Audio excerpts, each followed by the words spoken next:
Cross Society. They want you to come along on a digitization drive and to be a member of the largest humanitarian movement in the world. So this coming Monday, which was International Volunteer Day, they launched what they called the world's most advanced humanitarian app.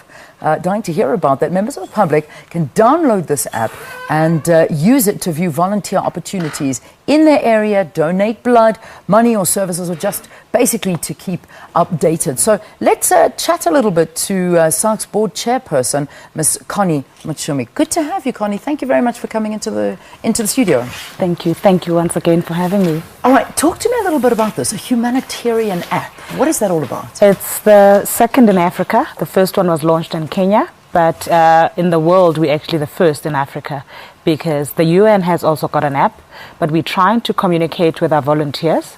We're trying to communicate, keep up with the world trends, but keeping up and also informing people about issues that are happening within their areas. Yeah. So you get an emergency alert if there's a fire in your area or if there's a flood. For instance, what happened in the recent weeks in Johannesburg. Yes. If the app was already launched, people within the area of Gauteng would have known that there is a flood in a particular area if you had downloaded the app. Okay, what is the name of the app firstly? Let's get that. It's the Volunteer Management App. Volunteer Management App. Management App. Yeah. And it's South African Red Cross. So it's area specific.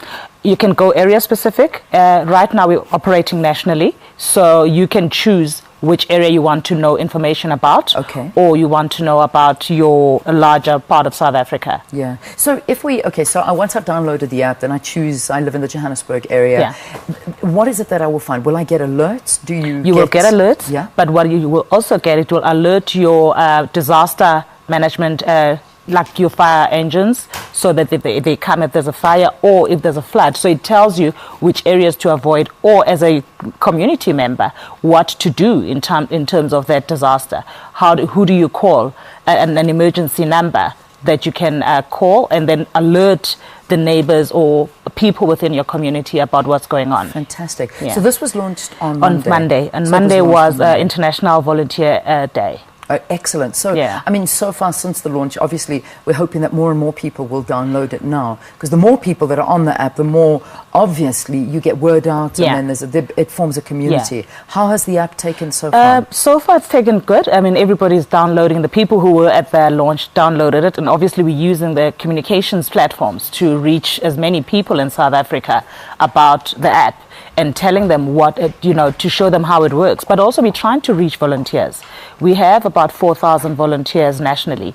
We'd ideally like to reach much more because we also form part of the 1 Billion Coalition. So it's also making sure that the NGOs and the communities work together towards the Sustainable Development Goals. Are there any costs associated with this app? Yeah, I mean, there's different costs. Adult membership is about 100 Rand, so it's cost between 100 Rand and 50 Rand per annum. Okay. So it just gets onto your card and then you download and then you register for the profile that you fit in. Yeah. And then there's also a part for pensioners.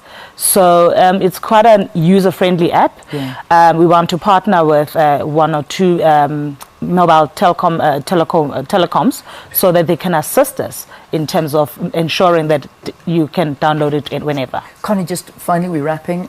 This is obviously not a first. I mean, it must be. I mean, Red Cross is an international organization. Mm. Is this used around the world? How effective is it? In the world, in fact, we are the first. In the Southern African region. Right. And then Kenya was the first, and then we are the second. So it's actually a world first in a way. Okay. Yeah. Wonderful. So South Africa and Africa is leading. Excellent. That's so great to hear. So go onto any app store. I imagine it's available Android and iOS as well. Go onto the app store and search for the South African Red Cross app. Okay. Yeah. And you will be able to download it on your phone and then follow instructions thereafter. So, Connie, good luck with it. Thank you very much for coming in and talking to us about it. I'll certainly download it as well onto my phone. Connie Mutshumi is the chairperson of the South African Red Cross Society.